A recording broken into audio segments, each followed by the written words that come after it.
Okay, good morning, student. I am Rajendra Simur, your maths teacher from the Gnan Manjari Vidyapith MOVA. Again, welcome in this brief course of the mathematics for the revision of the class 8, and we are going into the day 4. That is your lecture number 4 is there. So yesterday we discussed at the last. This is your homework I given into the uh, day 3 or lecture 3's homework. So if you haven't any kinds of the problem, just we have to check it out again with this all the questions rapidly. If you having any kind of the mistakes in your homework, then you can also recheck it. So let us move on it.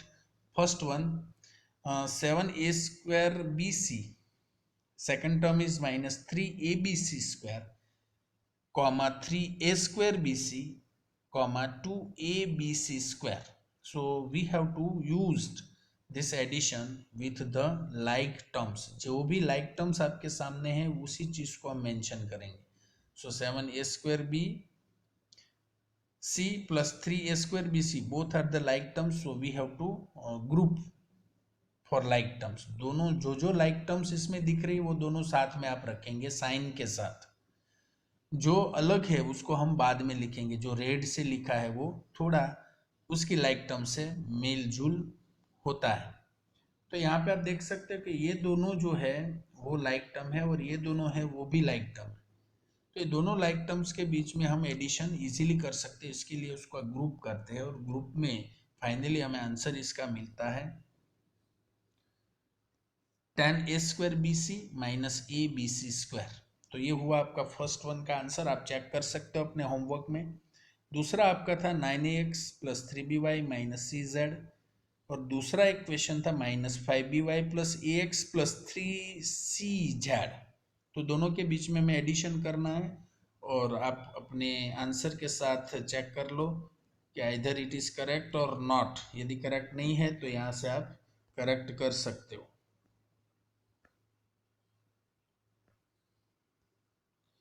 So this is question number B, and then C. It also having the addition. तो तीनों तीन का addition आप यहाँ से answer में देख सकते हो. ये तीनों का सॉल्यूशन मैंने आज के वीडियो के बिगिनिंग में ही बताया जो कल मैंने होमवर्क में आपको दिया था. So let us move after completion of it. Now we are going for the another one, subtraction of the following. अभी हमें एडिशन का पार्ट ही देखा था, अब सब्ट्रैक्शन का पार्ट ही हम देख लेते हैं कि 5a square B square C square from minus 7a square B square and C square. तो एक क्वेश्चंस यहाँ पे हम सॉल्व कर लेते हैं. दूसरे क्वेश्चंस आज के होमवर्क में रहेगा. So first one we have to solve the first A. So you can also write down this all three questions in your rough book. So whenever it required you pause the video. यहाँ पे आप pause कर सकते हो. pause करके पूरे questions पहले लिख लो और लिखने के बाद जो solution मैं दे रहा हूँ A का, बाकी B और C का आज के homework में आपको send करना है. Is it clear? So just you have to pause this video and then after you have to write A, B and C. So let us move on to the first one. 5a square b square c square from minus 7a square b square and c square. So किसमें से आपको subtract करना है? From के बाद जो लिखा है उसमें से आगे वाला टर्म से वो एक्सप्रेशन है वो आपको सब्ट्रैक्ट करना है. तो minus 7a square B square C square में से 5a square B square C square यदि सब्ट्रैक्ट होता है देन ऑटोमेटिकली दोनों के साइन माइनस है तो minus minus operation will be plus but the sign will be minus. So minus 12a square b square and c square, that we have to find here the answer of it. Similar way for the B, C 6x square minus 4xy plus 5y square from 8y square plus 6xy minus 3 plus x square. So first हम पहले कौन सी चीज रखेंगे? ये, क्योंकि इसमें से first one expression को आपको सब्ट्रैक्ट करना है. तो फर्स्ट हम लिखेंगे 8y square plus 6xy plus x square minus 3, and इसमें से हम सब्ट्रैक्ट करेंगे 5y स्क्वायर. जो भी लाइक टर्म है वो लाइक टर्म के नीचे ही लिखेंगे. ऐसा नहीं कि किसी भी टर्म्स के नीचे नहीं रखेंगे. जो लाइक टर्म है उस लाइक टर्म में ही लिखेंगे बट उसकी साइन के साथ. 5y² यहाँ प्लस है तो प्लस साइन आपको दिखाना नहीं, -4xy एंड +6x²। बाकी -3 ऐसे ही पड़ा है तो उसको -3 ऐसे ही रहने दो, क्योंकि इसके नीचे और कुछ नहीं है तो ऐसे ही -3 नीचे आ जाएगा। अब ये दोनों को सब्ट्रैक्शन में लिखने के बाद मैंने आपको कल बताया था कि जो भी साइन ओरिजिनल है उसकी एडिटिव इनवर्स साइन आपको यूज करना है। तो 5y² की अभी प्लस है तो ये माइनस हो जाएगा, -4xy है तो वो +4xy हो जाएगा, +6x² है तो -6x² हो जाएगा।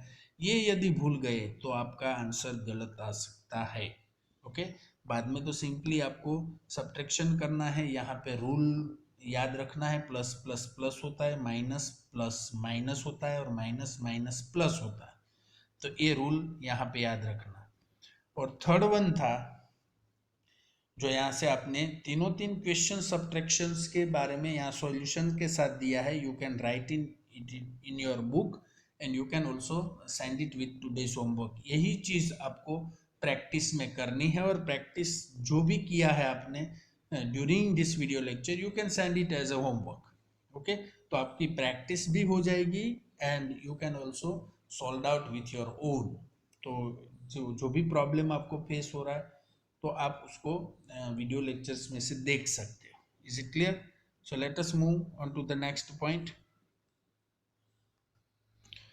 सो आज के होमवर्क में जो कल शायद थोड़ा होमवर्क कोऑर्डिनेट्स जियोमेट्री का मैंने नहीं दिया था, वो होमवर्क आज नोट डाउन कर लो। आज क्वेश्चन नंबर 9, 10, 11 ये तीनों चीज आपको करनी है। नाइन्थ है वो that is related with the coordinates system. 10 is related with how many types, आपको ये सब चीज में से बताना है कि which one is the monomial, binomial and trinomial. That is the question number 10।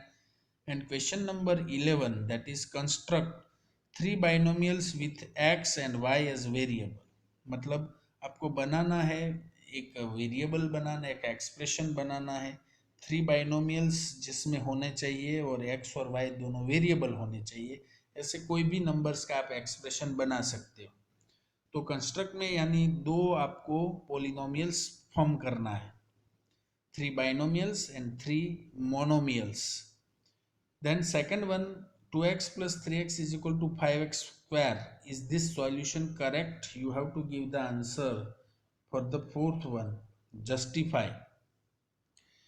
फिर आपको एडिशन 13 एंड 14 सब्ट्रैक्शन, मतलब आपको कहाँ तक यूज करना है, 9, 10, 11, 12, 13 and 14।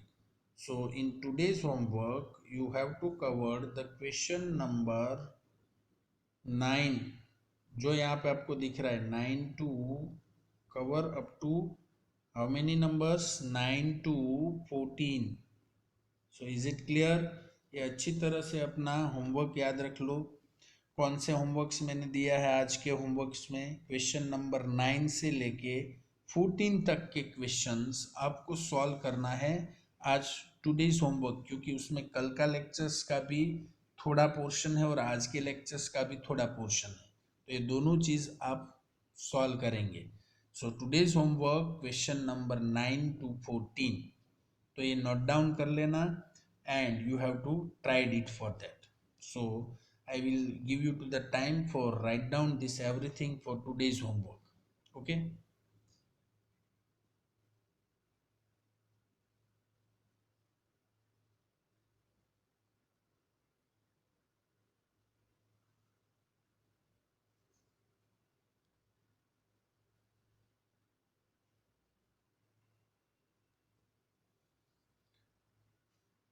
So this is today's homework from 9 to, फिर से मैं बोल रहा हूँ, 9, 10, 11, 12, 13 and 14। How many questions, 1 2 3 4 5 6 questions in today's homework.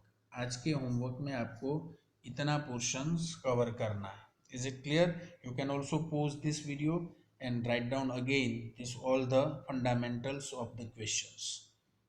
So let us move on to the next point. So next method is for the multiplication of the polynomials. How to multiplication of the different polynomials. So let us check with this concept. Here given one polynomials. So what do you notice about the multiplication equation here? 2x into 3x is equal to 6x square. So 2x into 3x मतलब 3 into 2 दोनों में like term है, देख सकते हो x x है। तो हम क्या ऑब्जर्व कर रहे हैं कि 2 एंड 3 का मल्टीप्लिकेशन होता है 6 और x का मल्टीप्लिकेशन होता है x square. So we can say that 6x square. So that we observe. Okay. So let us move on it. So 2 into 3 that is hota hai 6. We can see that the coefficient of the terms are multiplied to get the coefficient of the product. So 2 into 3 जो दोनों coefficient है उसके बीच में जो भी multiplication होता है वो आपका कोएफिशिएंट का प्रोडक्ट कहलाता है. मतलब 2 इंटू 3 ये कोएफिशिएंट का टर्म्स का कोएफिशिएंट है, दोनों के बीच में मल्टीप्लिकेशन हुआ तो जो मिला वो प्रोडक्ट हुआ 6. And second one is x into x, ये वेरिएबल है. So coefficient of the equation are multiplied to get the coefficient of the product. यानी 2 into 3 is equal to 6 हुआ फर्स्ट स्टेप में. सेकंड स्टेप हुआ variables are multiplied using the laws of exponent. तो दोनों आपने सीखा था जो सेकंड डे मैंने लिया था लॉज ऑफ एक्सपोनेंट. जब दो वेरिएबल के बीच में सेम पावर के सेम बेस के वेरिएबल जब इसका मल्टीप्लिकेशन होता है तो उसके पावर यानी एक्सपोनेंट का सम होता है. तो x के ऊपर अभी कुछ नहीं है यहाँ पे, तो हम समझ ले कि x के ऊपर क्या है, x के ऊपर कुछ भी नहीं है तब 1 है. दूसरे x के ऊपर आप देखो तो उसके ऊपर भी कुछ नहीं है तो 1 है. तो जब दोनों बेस सेम बेस वाले वेरिएबल का मल्टीप्लिकेशन होता है तब उसके एक्सपोनेंट यानी कि पावर का एडिशन हो जाता है. सो 1 1 कितना होता है 2. That's why x raise to 2. So x into x is equal to x. 1 plus 1 is here. So we get x raised to 2 to obtain the variable in this product. तो ये हुआ आपका observation. Now we can say that the second one is find the product of the following pair of the monomial 4p square and minus 3p. Use exponent laws to multiply variable. So 4p square into minus 3p. तो पहले हम numbers का multiplication करेंगे 4 into minus 3 और बाद में हम करेंगे वेरिएबल का मल्टीप्लिकेशन. ये आप स्टेप देख सकते हो, यही स्टेप से आपको करना है. पहले नंबर्स का मल्टीप्लिकेशन, बाद में वेरिएबल का मल्टीप्लिकेशन. 4 इंटू माइनस 3 यानी -12 होता है. p raised to 3 into p, that's why we have to get 3 plus 1, so we get p4 is there. So -12 p4, that is the answer of both of the polynomials, both of the monomials here, 4p raised to 3 and -3p, जिसका answer आता है -12 p4. So now let us revise how to multiply a monomial by a binomial. एक monomial binomial से जब multiplication करते हैं तो हम कौन सी चीज यूज करते हैं? तो use the distributive property over here. Find the product of 2x and 3x plus 5xy. यानी एक मोनोमियल है, एक टर्म है जिसमें एक ही टर्म है और दूसरी जो मोनोमियल से आपके पास वो 2 टर्म्स का है. मतलब एक बाइनोमियल है और एक मोनोमियल है, दोनों के बीच में हम मल्टीप्लिकेशन कर रहे हैं. तो right the multiplication statement first. 2x into 3x plus 5xy. पहले स्टेप में हम क्या करेंगे, ऐसे मल्टीप्लिकेशन स्टेटमेंट लिखेंगे. सेकंड में हम क्या करेंगे, सेकंड स्टेप में 2x को 3x के साथ भी मल्टीप्लाई करना है और 2x को 5xy के साथ भी मल्टीप्लाई करना है. That is our distributive property. So multiply the monomial by each term of the polynomial using the distributive property. So 2x का 3x के साथ मल्टीप्लिकेशन और दूसरा 2x का 5xy के साथ मल्टीप्लिकेशन. बीच में आपका एडिशन है तो एडिशन की साइन. तो ये चीज हुई आपका रूल। फिर आप उसको सिंप्लीफाइड कर सकते हैं, 2x इंटू 3x यानी 6x² 2x इंटू 5xy मतलब 10x² that is the answer of it. So find the product of a square and 2ab minus 5c. Similar way we are using a square into the bracket 2ab minus 5c is there. a square पहली term के साथ multiply यानी a square minus 2ab plus a square minus 5c, that is the second step, and then we have to use the simplification to a cube b minus 5a square c. So that is the answer of both of the things of the product. Now let us revise how to multiply binomial by binomial. पहले हमने किया वो monomial को binomial के साथ, अब हम कर रहे हो बाइनोमियल का बाइनोमियल के साथ। दोनों टर्म्स इक्वल हो तब हम कैसे मल्टीप्लाई करते हैं। x minus 4 यानी binomial, 2x minus 5 that is also be binomial. How to multiply it? First distribute each terms of the first polynomial to every terms of the second polynomial. आप देख सकते हो x का 2x के साथ भी red arrow देख सकते हैं आप, x का 2x के साथ, फिर से x का -5 के साथ, तो आपका ब्रैकेट हो जाता है x 2x -5, फिर दूसरी टर्म्स आपने ली -4, उसका भी 2x -5 के साथ मल्टीप्लीकेशन, बाद में आप सिंप्लीफाइड करो, दैट इज योर आंसर। तो ये मेथड है वो याद रख लो, ये ऑलरेडी आप सीख चुके हो 8th स्टैंडर्ड में, but that is for the revision. We can also multiply binomial by trinomial in a similar manner. आप बाइनोमियल को बाइनोमियल के साथ और बाइनोमियल को ट्राइनोमियल के साथ भी मल्टीप्लाई कर सकते हैं, like x minus 4 that is binomial, x square plus 2x minus 5 that is a trinomial. So we are using here same thing. Distribute each terms of the first polynomial to every terms of the second polynomial. मतलब x का x square के साथ, x का 2x के साथ और x का -5 के साथ मल्टीप्लीकेशन करना है, like that. And second -4 term के साथ फिर से ये ब्लू वाली line, that is x square plus 2x -5। जब ये दोनों हो जाए तब आप सिंप्लीफाइड कर सकते हो। तो ये चीज थी how to multiply the monomial with binomial, binomial with binomial, and third one binomial with trinomial. So that is a concept of here. Now another one concept is simplified x square minus 5 x plus 5 plus 25. So how can we solve it? X square minus 5 x plus 5 plus 25. So x square as it is हम रखने दे, x plus 5 minus 5 को हम consider करें और x plus 5 plus 25 को हम consider करें, तो इसमें जो भी कॉमन निकलता है वो हम इजीली रख सकते हैं। तो ये क्वेश्चन आप यूज कर सकते हो। Now let us move on to the next one. Points is there. Now another times the algebraic identities, मैंने 8th स्टैंडर्ड में भी आपको बताया था कि this all are the algebraic identities is up to the 10th standard, it is coming with you, आपके साथ ही आ रही है। तो एल्जेब्रिक आइडेंटिटीज को सिर्फ इस लेक्चर में से आप याद रख लो। Today we will revise some algebraic identity that we have already learn in class 8. This is all having the fill in the blanks to complete the algebraic identities. A plus b whole raised to square is equal to a square plus, तो blank में कौन सी चीज पहले आएगी, हम यहाँ पे रखेंगे a square plus, then first blank में हम यूज कर लेंगे that is consider the 2ab।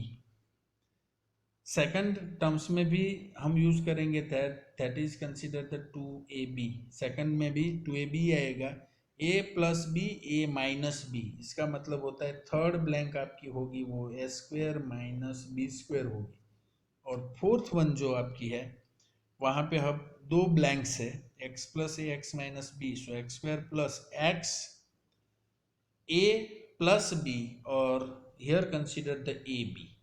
समझ में आ रहा है? तो let us check the answer of it, a minus b or ab. So these all are the identities you have to write down again in your book. ये book में पूरी identity आप लिख लो, ए प्लस बी का square क्या होता है, ए minus B का स्क्वायर क्या होता है, ए प्लस बी और ए माइनस बी का आइडेंटिटी क्या होती है, एक्स प्लस ए और एक्स माइनस बी की आइडेंटिटी क्या होती है. So these are the important things for understanding the all algebraic identity. Now x plus 3 और x plus 7 using the algebraic identity आप use कर सकते हो. So which of the four identities can be used here? Obviously x plus a, x plus b identity का हम use करेंगे. So apply this. a is equal to 3 है, b is equal to 7 है. सो x plus 3x plus 7 हम use करेंगे तो x square plus 10x plus 21 हम identity use कर सकते हैं. तो ये आइडेंटिटी का एक एग्जांपल्स आप अपनी बुक में लिख लो. That is also make more practice on it, so easily you get the identities of different algebraic. So this is the portions of here. Now we will move on to the last point of today's point. So at the last session, we just take it up today's lecture number 4 of this breeze course, and we earlier showing about all the algebraic identities. So evaluate the following using suitable identities like 72 का square. तो 72 का square कैसे लिख सकते हैं हम? 70 plus 2. तो 72 का स्क्वायर 70 प्लस 2 होता है, and using the identity a plus b का square, so a square plus 2ab plus b square we can use it. So first, how can we write which one identity is used, and applying this identity, then we have to find out the answer. 5184 is there. Okay. तो ये हुआ आपका identity का एक examples जो आप solve कर सकते हो. दूसरा, ये चीज आपको ट्राई करनी है, use the suitable identity to find each of the following product. So A and B का आप आज यूज करेंगे, ये आज के होमवर्क्स में भी मेंशन करेंगे. तो ये होमवर्क आपको याद है कि मैंने ऑलरेडी आज का होमवर्क है वो वीडियो के आगे बीच के सेशन में मैंने दे दिया है कि you have to solve out the question number 9 to 14. Question number 9, 10, 11, 12, 13 and 14. 6 question is there and 1 more for today's homework. So total 8 sums we have to provide in class 9. So this is the day 4, and I hope so that everyone understood well today's the algebraic identities as well as the algebraic expression. So I hope so that everyone understood well. If you having any kinds of the doubt, then you can ask me, and regularly you have to send the homework whatever I provided from starting point to end point of the homework. It is not necessary that I am always give the homework at the last, but it will also be provided in the previous part of the video, so you watch video carefully. Thank you very much for being with us. We will meet very soon into the next lecture. Thank you.